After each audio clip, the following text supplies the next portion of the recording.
The steel ramp of the Higgins boat slammed down into the surf with a hollow clang that sounded like a church bell tolling for a funeral. The water didn't look like the ocean. It looked like boiling pink foam. Machine gun fire from the bluffs didn't just whistle. It ripped the air apart with a sound like canvas tearing, over and over again. Robert stood near the front, the freezing salt spray stinging his eyes, his knuckles white around the cold wood of his M1 Garand. He was 6 feet 2 inches tall. He looked like a man. He had the shoulders of a linebacker and the jaw of a movie star. But inside that wet wool uniform, his heart was hammering a rhythm that belonged to a high school boy. Because that is exactly what he was. It was June 6th, 1944.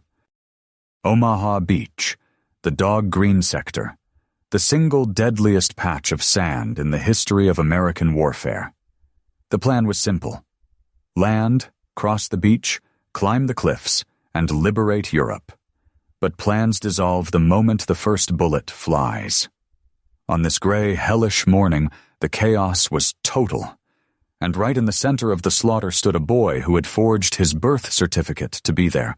If you appreciate preserving these forgotten stories of the Second World War, please take a second to subscribe to the channel. The cold hit him first. It was a shock that went straight to the bone, stealing the breath from his lungs. He jumped off the side of the ramp into chest-deep water.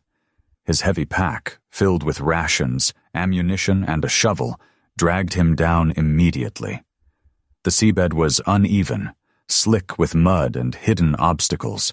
He stumbled, swallowing a mouthful of briny, metallic water. It tasted like blood. According to the diary he kept hidden in his waterproofing bag, the reality of war had settled in long before the ramp dropped. He wrote on the crossing over, "The waves are 30 feet high. Everyone is sick. The floor is slippery with vomit. I tried to pray, but I can't remember the words. I just want to be brave. I just don't want to let the other guys down." The air stank of cordite and diesel fumes, a thick, greasy smog that burned the throat. Smoke rolled across the ridge like a heavy fog, obscuring the German bunkers that were currently chewing up the first wave of the 116th Infantry. Robert pushed forward, his legs churning through the heavy water. To his left, a man screamed, a short, sharp sound that was cut off instantly. Robert didn't look. He knew the rule. You keep moving. If you stop, you die. Keep moving. Get to the shingle. I can't see the sergeant. Just move. The dialogue was barely audible over the roar of artillery exploding on the beach. Sand geysers erupted 30 feet into the air, raining down wet grit and shrapnel. Robert finally hit the dry sand. It felt like running in a nightmare, where your legs are made of lead and the distance never closes. The beach was littered with obstacles, steel hedgehogs meant to tear the bottoms out of landing craft. Now, they were the only cover for the infantry. Then the German MG-42s on the ridge synchronized their fire. It sounded like a chainsaw ripping through hardwood. The sheer volume of lead turned the air solid. The advance didn't just stall, it collapsed. Men dropped like marionettes with their strings cut. The sand around Robert kicked up in angry little spurts, inching closer to his boots.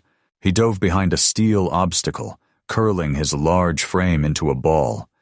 He pressed his helmet into the wet sand, his breath coming in ragged, shallow gasps.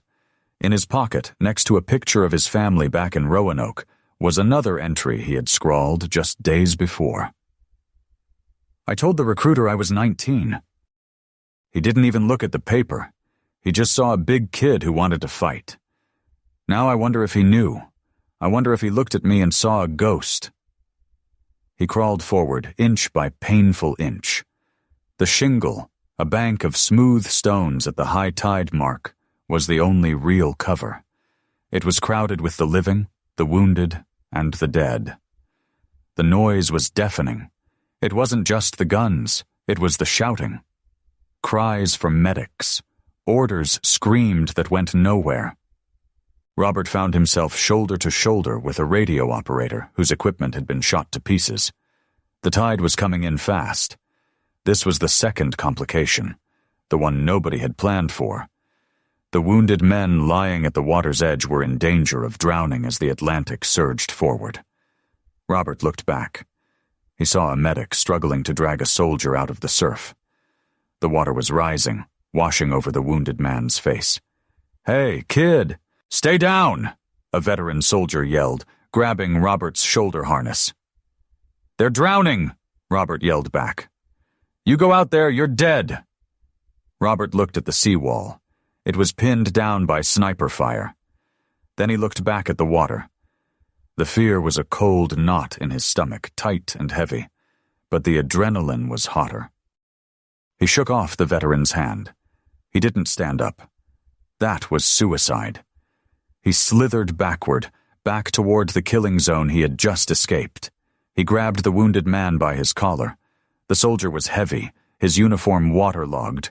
Bullets snapped overhead, cracking like whips. Robert dug his boots into the shifting sand and pulled. His muscles burned, his lungs screamed for air. He dragged the man 10 feet, then 20, until they hit the line of stones. He collapsed, his chest heaving. He looked at the man he had saved. The soldier was pale, eyes wide with shock, but alive. Robert realized then that waiting on the shingle was a death sentence. The mortars were starting to range in. They were walking the explosions closer and closer to the huddled men. If they stayed there, they would be butchered. Someone had to move. Someone had to clear the wire. He saw a lieutenant a few yards away, trying to assemble a Bangalore torpedo, a long pipe filled with explosives, designed to blow a hole in the barbed wire defenses. The lieutenant's hands were shaking so bad he couldn't connect the fuse. Robert crawled over. The sand was biting into his elbows and knees. The air was filled with the smell of burning flesh and wet iron. He reached the lieutenant. "Let me take it, sir," Robert said. The officer looked at him. His eyes were glazed, 1,000-yard stares in a teenager's face.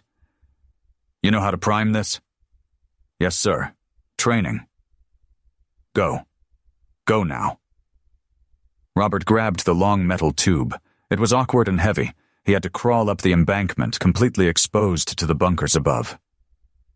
This was the moment. The decision. He pushed himself up the rocky slope. Every instinct in his body screamed at him to bury his head in the dirt. But he focused on the wire. That tangle's mess of rusty iron was the only thing stopping them from getting off this beach. He shoved the torpedo under the wire. His hands were steady now. It was strange. The fear had vanished, replaced by a hyper-focused clarity. He could see the individual grains of sand on the pipe. He could hear the distinct crack of a sniper's rifle aiming for him. He twisted the fuse. He pulled the igniter. He rolled away, tumbling back down the slope just as the world turned white. The explosion was a dull thump that vibrated through his rib cage.